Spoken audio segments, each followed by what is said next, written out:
త్రిమూర్తి సాయిలోని ముఖ్య అంశాలు. మాణిక్య ప్రభువు శ్రీ దత్తాత్రేయుల 4వ అవతారంగా జనులంతా పూజించడం ప్రారంభించారు. పువ్వు పుట్టగానే పరిమళం వెదజల్లినట్టు బాల్యము నుండే మాణిక్య ప్రభువుల దివ్యత్వం, అసాధారణ ప్రజ్ఞా పాటవం కొట్టవచ్చినట్లు కనిపించేది. ప్రభువు సాధారణంగా ఏకాంతాన్ని అభిలాషించేవారు. ఎక్కువగా చుట్టుప్రక్కల ఉన్న అడవులలో ఒంటరిగా తిరుగుతూ కాలం గడిపేవారు. మిగిలిన సమయాల్లో సమవయస్కులతో ఆటపాటలతో నిమగ్నమయ్యేవారు. ఆటలలో ఎక్కువగా పూజలు, భజనలు చోటు చేసుకునేవి. అడవిలో దొరికిన రాళ్ళు, రప్పలను పూలతోనూ ఆకులతోనూ అలంకరించి ఆడుకునేవారు. అన్నింటిలోనూ మాణిక్య ప్రభువులే నాయకులు.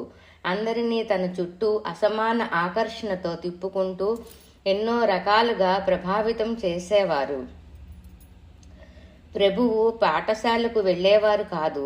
ఇతర పిల్లల వలె పలక బలపం ముట్టలేదు. ఎవరు ఎంత ప్రయత్నించినా ఒకచోట కూర్చొని చదువుకునేవారు కాదు.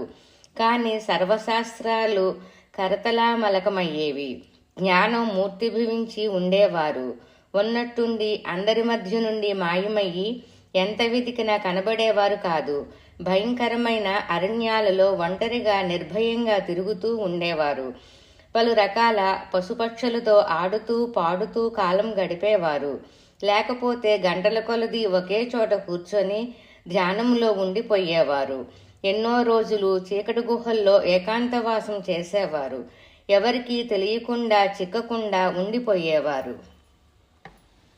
ఓం శ్రీ మాణిక్య ప్రభువే నమః.